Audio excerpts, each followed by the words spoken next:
સુરત શહેરમાં આપણે જાણીએ છીએ તેમ સુરત જિલ્લામાં 31 અને 1 તારીખ એમ બંને દિવસ રેડ એલર્ટ આપવામાં આવ્યું હતું, જેના અનુસંધાને ગઈકાલે સવારે 6 વાગ્યાથી લઈને આજે સવારે 6 વાગ્યા સુધી સુરત જિલ્લાના તમામ તાલુકાઓમાં નોંધપાત્ર વરસાદ થયો છે.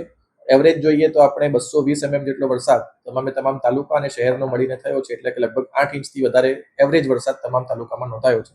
સૌથી વધારે વરસાદ જે છે અંબિકા તાલુકામાં લગભગ 565 mm 24 કલાકમાં નોંધાયો છે.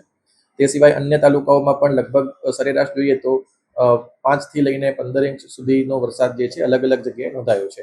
સુરત શહેરમાં પણ આપણે જોઈએ તો લગભગ 5 ઇંચ જેટલો વરસાદ 24 કલાકમાં 5 થી 6 ઇંચ જેટલો વરસાદ નોંધાયો હતો. સવારે 6 વાગ્યાથી 10 વાગ્યાની સ્થિતિ જોઈએ તો સરેરાશ બહુ ઓછો વરસાદ આજે નોંધાયો છે, પરંતુ ફરીથી 10 વાગ્યા પછી અત્યારે નાઉકાસ્ટનું એક રેડ એલર્ટ આપવામાં આવ્યું છે અને આજે પણ આઇસોલેટેડ પ્લેસીસ ઉપર heavy two very heavy rainfall થવાની સંભાવના સુરત જિલ્લાના અલગ અલગ ભાગોમાં થઈ છે. પરિસ્થિતિની વાત કરીએ તો ઓવરઓલ સુરત શહેરની જે તમામ ખાડી છે અત્યારે તો ડેન્જર લેવલની નીચે ચાલી રહી છે. ગઈકાલે અમુક ખાડીમાં ડેન્જર લેવલ આવ્યું હતું.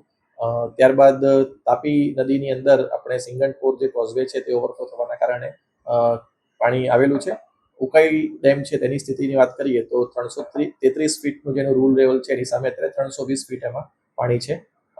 જિલ્લાના અન્ય ભાગોની વાત કરીએ તો ખાસ કરીને ઓલપાડ અને માંગરોળ તાલુકાના ગામો કે જેની અંદર કીમ નદી જે છે એ આજે રાત્રે ઓવરફ્લો થવાના કારણે કેટલાક ગામોની અંદર પાણી જે છે તે આવ્યા છે, પરંતુ આપણે પ્રિકોશનના ભાગરૂપે આપણને અગાઉથી જાણકારી હોવાના કારણે ગઈકાલે જ બધાનું ત્યાં સ્થળાંતર આપણે શિફ્ટિંગ કરી દેવામાં આવ્યું હતું.